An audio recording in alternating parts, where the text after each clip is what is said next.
বন্ধুরা good morning. তোমরা কেমন আছো? আশা করছি খুব ভালো আছো, আর আমি তো খুব ভালো আছি। আর একটা নতুন ব্লগে তোমাদের সবাইকে স্বাগত। তা আজ দেখো সকাল সকালে বৃষ্টি শুরু হয়ে গেছে, আর আমাকে যেটা কাজ তোমরা সবাই জানো যে সকালে উঠে রান্না করা। আমি রান্না অলরেডি বসিয়ে দিয়েছি, আর এদিকে দেখো সকাল থেকে ঝিরি ঝিরি বৃষ্টি আরম্ভ হয়ে গেছে। কালকেও আমি স্কুলে ভিজে ভিজে গেছি, আজকেও মনে হয় ঠিক করে ভিজে যেতে পারে। আজকে সারাদিন কী করে পুরো ব্লগটা দেখতে থাকো আমার সঙ্গে থেকে।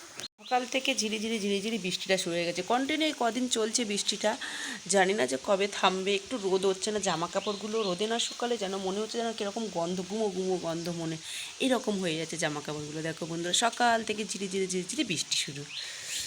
তারপরে রান্না টান্না সেরে নিলাম, নিয়ে গ্যাস ট্যাস মুছে নিয়ে চলে এসেছি বাসন কুসন মাজতে। বাসন মাজবো, জলের বোতলগুলো ধোবো। আর এদিকে বৃষ্টিটা অনেকটাই কমে গেছে, মানে ঝিরিঝিরি পুরো হালকাই পড়ছে বৃষ্টিটা, এরকমভাবে পড়ছে।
তারপরে এদিকে বর দিয়ে দিচ্ছে, কল টিপে দিচ্ছে, আর আমি বালতি করে জল তুলে বাথরুমে নিয়ে দিচ্ছি। যেহেতু বাথরুমটা আমার ভেতরে, তাই ভেতরে তো আমার জল তুলতে হবে বাথরুমের মধ্যে।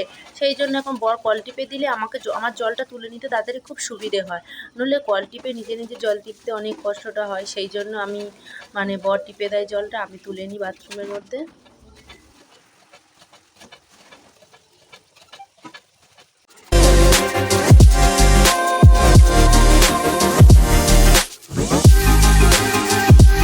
এদিকে জলের বোতলগুলোকেও ভরে নিলাম, যেখানে জলের বোতলগুলোকে মেজেছি তোমরা দেখলে। তারপরে জলের বোতলগুলোকে ভরে নিচ্ছি, নিলে তারপরে হয়ে যাবে কাজ। আর এদিকে উঠোন ঝাড়টা আমি দিই না, ভাসুর, তাই ভাসুর নেই, যেহেতু বাইরে কাজে গেছে 1 সপ্তাহের জন্য, সেই জন্য উঠোন ঝাড়টা আমাকে দিতে হচ্ছে কষ্ট করে, নিলে ভাসুরই উঠোন ঝাড়গুলো দিয়ে দেয়। এদিকে ঘর স্নান টান করে ঘরের ঠাকুরকে সেবা দিয়ে দিয়েছি, দিয়ে আর এদিকে বরের টিফিন হয়ে ব্যাগে গুছিয়ে দিয়েছি।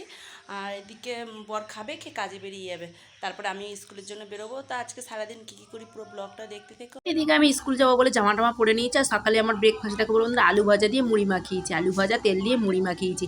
তো কী খাবো, সকালবেলা রুটি তো করিনি, রুটি করছিলাম কদিন ধরে, তো আজকের রুটিটা করিনি। স্কুলের জন্য রেডি হয়ে গেছে, আর এই ছেলে বেরিয়ে যাচ্ছে, আর আমিও বেরোবো। চলো দেখতে থাকো। আর আজকে বেশ আকাশটা পরিষ্কার আছে, একটু রোদ রোদ উঠছে। এসে দেখি একটু জামা কাপড় ধরে কদিন ধরে ভিজে আছে, একদম পুরো ভিজে স্যাঁত করছে। সেই জামা কাপড়গুলো এখন তুলে এসে একটু রোদে দেবো। চলো বেরোনো যাক, ব্যাগ নিয়ে নিই আমি।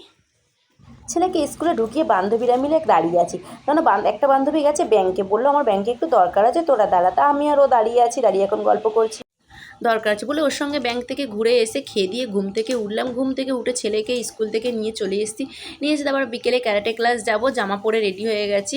আর এদিকে মাথায় ভাবলাম একটু তেল দিয়ে দিই, কেন শ্যাম্পু করবো যেহেতু কালকে, ওই জন্য মাথায় ভাবলাম একটু তেল দিয়ে দিই। প্রচুর নোংরা হয়েছে মাথায়, আর শ্যাম্পুও দেবো বলে।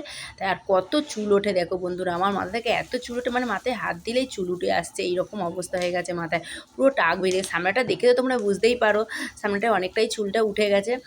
আর কার কার আমার মতো চুল ওঠে প্লিজ প্লিজ তোমরা কমেন্ট করে জানিও। জানি বর্ষাকাল মাথায় একটু জল পড়লে, আর কদিন ধরে তো বৃষ্টি হচ্ছিলো, তাই ভিজে ভিজে মানে ফোঁটা ফোঁটা বৃষ্টি পড়ছিলো, সেই ভিজে ভিজেই আমি স্কুলে যাচ্ছি ছেলেকে দিয়ে আসতে, ছেলেকে নিয়ে আসতে, সেই জন্য চুলটা আরও বেশি উঠে যাচ্ছে।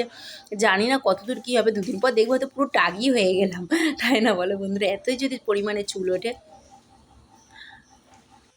আর কি ইউজ করলে চুলটা ওঠা কম হবে তোমরা একটু প্লিজ একটু আমাকে কমেন্ট করে জানিও। আর দেখো যেন পাগলি পাগলি পাগলি পাগলি লাগছে, দেখো বন্ধুরা আমিও পাগলি পাগলি সাজছি, সামনের চুলগুলো যা হয়ে আছে। আর দেখো এরকম সেজে যদি রাত্রিবেলা বেরোই ভূতের মতো সবাই ভয় পেয়ে যাবে। আমার চুলগুলো এমনি মানে কুচকানো চুল, দেখেই বুঝতে পারছো, আর বাড়েও কম। দেখো বন্ধুরা তোমাদের বললাম না, দেখো কত চুল উঠছে, দেখতে পাচ্ছ বন্ধুরা? এই যে একদিনে যদি মাথা আছড়ে আমি এত চুল পাই, তাহলে কত চুল ওটা দেখো, দেখতে পাচ্ছ? আর এই তেল মাখার সময় এই যে এতগুলো, দেখতে পাচ্ছ বন্ধুরা? এত চুল ওঠে, তাহলে টাক হবো না তো কী? সামনের দেখতে পাচ্ছ বন্ধুরা এইগুলো সব টাক হয়ে গেছে আমার, ওই জন্যই তেল আমি মাখি না রোজ রোজ। যখন শ্যাম্পু করি তখনই চুলে তেল মাখি, কেননা এমনিতে তো চুল নেই, তারপর শ্যাম্পু করা মানে যদি তেল সবসময় মেখে থাকি তো পুরো টাক টাক লাগবে। দেখো এই যে পুরো টাক টাক লাগছে, দেখতে পাচ্ছ? আর কার কার আমার মতো এত চুল ওঠে প্লিজ তোমরা কমেন্ট করে জানিয়ে। জানি বর্ষাকাল সবারই বেশিরভাগ কম বেশি ওঠে, মানে আমার তো অত্যধিক ওঠে, দেখতে পাচ্ছ বন্ধুরা? বন্ধুরা পুরো রেডি হয়ে গেছে, আর মাথায় তেল লাগিয়ে বিলিনি করে নিয়েছি। দেখো কুত্তার লেজ, মনে হচ্ছে যে কুকুরের লেজ, কত ছোট চুল। আর তারপরে মাথায় তেল দিয়েছি, এমনি তো টাক হয়ে গেছে, দেখেছো কত চুল ওঠে আমার মাথা থেকে। আর ছেলেদিকে রেডি হচ্ছে, ছেলে রেডি হয়নি, চলো ক্যারাটে ক্লাসে গিয়ে আবার তোমাদের সঙ্গে দেখা হচ্ছে, ভিডিওটা দেখতে। ক্যারাটে ক্লাস চলে এসতে দেখছিস যে ওপরে তালা মারা, মানে স্যার এখনও আসেনি, তা ছেলে পার্কে খেলছে। তারপরে দেখলাম যে স্যার চলে এসছে কিন্তু চাবি আনেনি, মানে যে ক্লাবের মধ্যে করা হয় সেই চাবিটা আনেনি, সেই চাবিটা আছে অন্যজনের কাছে, সে আসবে তারপরে। তা কখন গেছি আমরা, 6টায় ঘর থেকে বেরিয়ে গেছি, গিয়ে দাঁড়িয়ে আছি, এলো চাবি নিয়ে 6:45টার সময়। তারপরে ছেলেকে স্কুলে ক্যারাটে ক্লাস ঢুকিয়ে চলে গেছি বাপের বাড়িতে। এই দেখো ভাইজিকে দেখতে, ভাইজির যেহেতু আজকে ভ্যাকসিন হয়েছে তাই শরীরটা একটু খারাপ, তাই আজকে মুখে হাসিটা ওর কম। আর আমার ভাইজিকে প্লিজ তোমরা একটু আশীর্বাদ করো যাতে ও বড় হয়, মানুষের মতো মানুষ হয়। দেখো এই যে শুয়ে আছে, তারপরে ছেলেকে চলে গেছি আনতে ক্যারাটে ক্লাস থেকে। দেখো এই ছেলের প্র্যাকটিস হচ্ছে যে ক্যারাটে ফাইট, কেননা চ্যাম্পিয়নশিপ আছে সামনে, সেই জন্য এখন প্র্যাকটিস চলছে ওদের। দেখো সবাই গোল হয়ে বসে আছে, আর মাঝখানে হচ্ছে প্র্যাকটিস, আর এদিকে গার্জেনরাও দাঁড়িয়ে আছে। আমি যেতে একটু দেরি করেছি, কিন্তু গিয়েও আমি আধ ঘন্টা মতো দাঁড়িয়েছিলাম, কেন অনেকটাই সময় আমি চলে গেছিলাম 9:45, কিন্তু ছুটি দিয়েছে 9:15 বাড়ি আস্তে আস্তে তোমার কত রাত হয়ে গেছে, মানে 8টা 9টা 9:45 বেজে গেছে, যেহেতু ছেলে আবার ফুচকা খেয়েছে সেই জন্য একটু দেরি হয়ে গেল।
বন্ধুরা ছেলেকে ক্যারাটে ক্লাস থেকে নিয়ে বাড়ি এলাম, এসে চোখ মুখ দেখতে পাচ্ছ পুরো হয়ে গেছে, আর ঘুমও পাচ্ছে, আর ভালো লাগছে না, শরীরটা খুব ক্লান্ত লাগছে।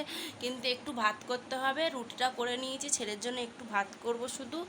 আর রুটি করেছি, তারপরে ভাজা করেছি, একটু সয়াবিন করেছি, তা আছে, আর একটু ভাত করবো শুধু ছেলের জন্য গরম গরম। ছেলে বলেছে মা আমি 8টা দিন গরম গরম ভাত করবো, আর এই ভাত করবো। আর ভালো লাগছে না, বাড়ি ঢুকেছে এই 9:45 বাজে, এত দেরি হয়ে গেছে, যেহেতু ফাইট মানে সামনে চ্যাম্পিয়নশিপ আছে, সেই জন্য স্যারের অনেকক্ষণ ধরে প্র্যাকটিসটা করাচ্ছে, ওই জন্য সময় লাগছে, তাই এই যে এসেছি। তা আজকে ভিডিওটা আমি এই পর্যন্তই করলাম। আর যারা আমার চ্যানেলে নতুন ভিডিও দেখছে প্লিজ চ্যানেলটিকে সাবস্ক্রাইব করে দিও, আর যদি তোমাদের ভিডিওটা ভালো লাগে একটা লাইক করে দিও। টাটা বন্ধুরা, গুড নাইট।